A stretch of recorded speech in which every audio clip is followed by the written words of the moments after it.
आज हम लोग दिल्ली सल्तनत के अंतर्गत तुगलक वंश और गियासुद्दीन तुगलक के शासनकाल की वार्ता करेंगे। तुगलक वंश के संस्थापक गियासुद्दीन तुगलक के जन्म को लेकर विद्वानों में भारी मतभेद दिखाई देता है। आमतौर पे ये धारणा है कि गियासुद्दीन तुगलक के पिता तुर्क वंश से संबंधित थे, तुर्कों से संबंधित थे और माता भारतीय थी। जन्म एक साधारण परिवार में हुआ, लेकिन अपनी योग्यता तथा पराक्रम के द्वारा एक सामान्य स्थिति से उन्नति की ओर अग्रसर होता चला गया। अलाउद्दीन खिलजी के शासनकाल के दौरान 1305 ईस्वी में गियासुद्दीन तुगलक को दीपालपुर का सूबेदार तथा सीमा रक्षक नियुक्त किया गया पंजाब की ओर, और 1320 में दिल्ली सल्तनत के सुल्तान बनने तक वो इस पद पर बने रहे। अलाउद्दीन खिलजी की मृत्यु के बाद में खुसरो ने जब मुबारक शाह की हत्या करवाकर दिल्ली सल्तनत का सिंहासन हथिया लिया, तब गियासुद्दीन तुगलक ने विद्रोह किया, पंजाब से अपने सूबे दीपालपुर से दिल्ली की ओर कूच किया और अंततः 8 सितंबर 1320 को दिल्ली के सिंहासन पर बैठा। उसके पास में पूर्व में मलिक उल गाजी की उपाधि थी। मंगोलों को सीमा रक्षक रहते हुए 18 बार पराजित किया था। उसी के उपलक्ष्य में दिल्ली सल्तनत के द्वारा मलिक उल गाजी की उपाधि प्रदान की गई थी। जिस समय गियासुद्दीन तुगलक 1320 में ईस्वी में दिल्ली सल्तनत के सिंहासन पर बैठता है, उस समय बहुत सारी समस्याएं दिल्ली सल्तनत के सामने थी, बहुत सारी चुनौतियां थी। अलाउद्दीन खिलजी की मृत्यु के बाद में एक के बाद एक, भले वो खुसरो रहा हो या मुबारक शाह रहा हो, कमज़ोर सुल्तान दिल्ली सल्तनत की गद्दी पर बैठे और इनके शासनकाल के दौरान सुल्तान के पद की गरिमा और सम्मान को काफ़ी ठेस पहुंची। सुल्तान का जो प्रभाव था वो लगभग समाप्त होता जा रहा था। दरबार में षड्यंत्र और कुचक्रों का दौर चल रहा था। ऐसी स्थिति में दिल्ली की शासन व्यवस्था लगभग नष्ट भ्रष्ट हो चुकी थी। ऐसी स्थिति में गियासुद्दीन तुगलक ने दिल्ली सल्तनत की बागडोर को संभाला।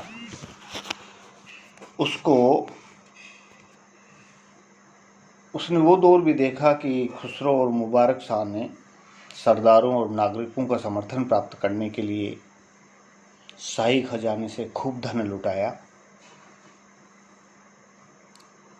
सैनिकों को खूब धन वितरण किया अपने समर्थन में लेने के लिए। इससे शाही खजाना खाली हो गया। एक बहुत बड़ी समस्या थी अपने आप में कि दिल्ली सल्तनत के खजाने में पैसा नहीं था। आपसी लड़ाई के चक्कर में राज्य की स्थिरता भयंकर रूप से कमज़ोर हो चुकी थी, अस्त व्यस्त हो चुकी थी। प्रांतों में बार बार विद्रोह दिल्ली सल्तनत के खिलाफ हो रहे थे, भले वो सिंध, गुजरात, राजपूताना, देवगिरी, बंगाल, तिरहुत, जामनगर और तेलंगाना, ये राज्य ऐसे थे जो बार बार दिल्ली सल्तनत को चुनौती दे रहे थे, बार बार वहाँ पे विद्रोह हो रहे थे। इन समस्याओं का समाधान गियासुद्दीन तुगलक ने बड़े धैर्य, साहस और कुशलता के साथ में किया। उसे सफलता भी मिली और जब इनसे उसने निजात पा लिया तो उसने आर्थिक सुधारों की ओर ध्यान दिया ताकि दिल्ली सल्तनत को दोबारा से सुदृढ़ किया जा सके। उसने राजस्व व्यवस्था का पुनर्गठन किया अलाउद्दीन खिलजी के शासनकाल के दौरान जिस प्रकार की राजस्व व्यवस्था बनाई गई थी वो बहुत ही कठोर थी। वहाँ अपराध करने पर, गलती होने पे, चूक होने पे कठोर सजा का प्रावधान था। लेकिन उसके विपरीत गयासुद्दीन तुगलक व्यवहारिक योजना लेकर आया। उसने एक मध्यवर्ती रास्ता निकाला। अलाउद्दीन खिलजी के शासनकाल के दौरान जो व्यवस्थाएं की गई थी उनमें आवश्यकता अनुसार उसने परिवर्तन किया। पहला परिवर्तन उसने कृषि योग्य भूमि का विस्तार करना ये किया।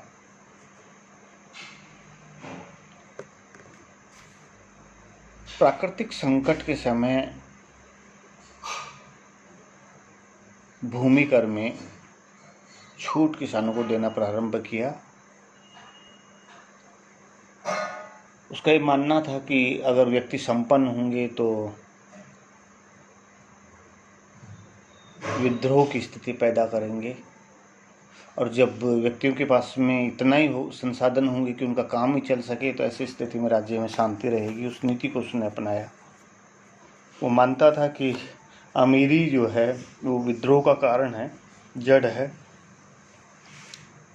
अलाउद्दीन खिलजी के शासनकाल के दौरान हमने देखा था कि किसान से कुल उपज का 50% लगान लिया जाता था। उसको बदलकर उदारता दिखाते हुए गयासुद्दीन तुगलक ने उपज का 1/3 भाग पूर्ववर्ती सल्तनत या हिंदू शासकों के समय जो व्यवस्था थी उसको पुनः लागू किया।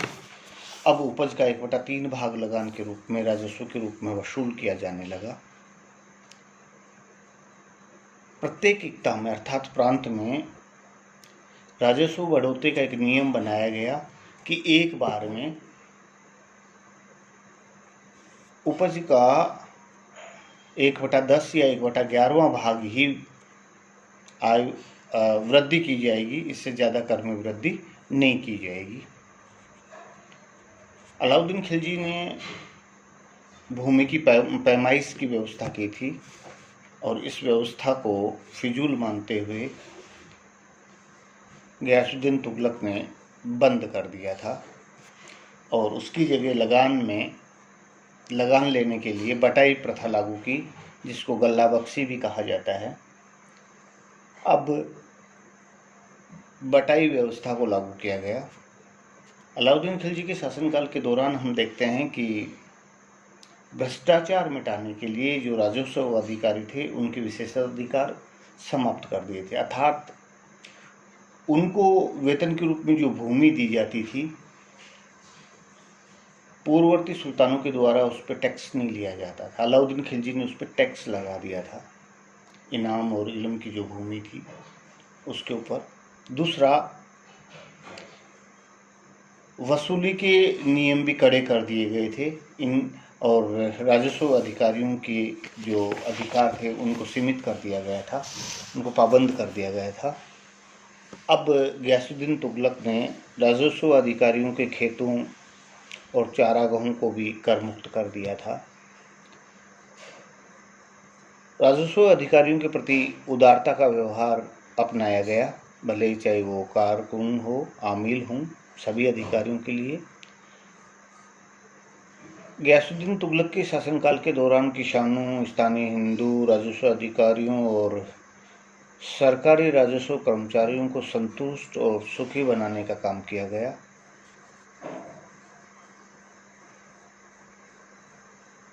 इससे तत्कालीन सरकार को आर्थिक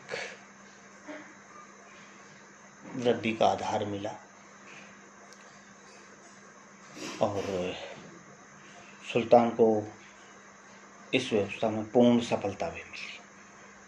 दूसरा, उसने जो सैनिक व्यवस्था थी उसका पुनर्गठन किया, क्योंकि स्वयं गयासुद्दीन तुगलक एक कुशल और अनुभवी सेनापति रहा था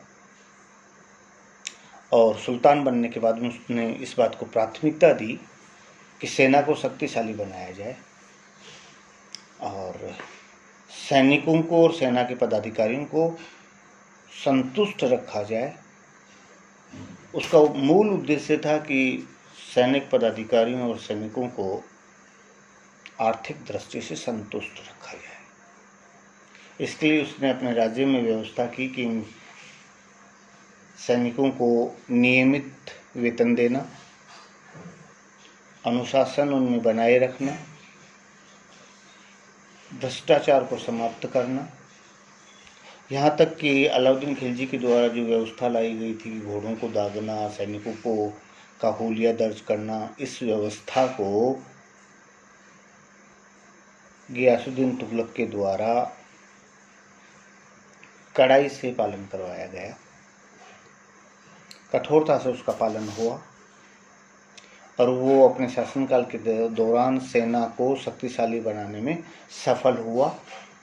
एक शक्तिशाली सेना उसके पास में थी।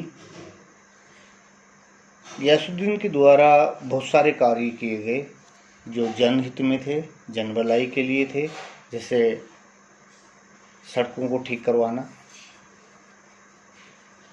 नए पुलों का निर्माण करवाना, अपने राज्य में नहरों का निर्माण करवाना जिससे सिंचाई हो सके, डाक व्यवस्था को सुसंगठित करना ताकि शीघ्रता के साथ में डाक एक स्थान से दूसरे स्थान तक पहुंच सके। उसके लिए उसने ये व्यवस्था की कि हर 3 से 4 मील के फासले पर डाक ले जाने वाले हरकारे तथा घुड़सवार उसने नियुक्त किए। न्याय व्यवस्था में भी उसने बहुत सारे सुधार किए। अलाउद्दीन की भांति कठोर दंडात्मक व्यवस्था तो नहीं थी, लेकिन आवश्यकता पड़ने पर अपराधियों को कठोर दंड भी दिया जाता था। ये सब करने के बाद में उसने अपने साम्राज्य की सीमाओं को बढ़ाने का काम हाथ में लिया।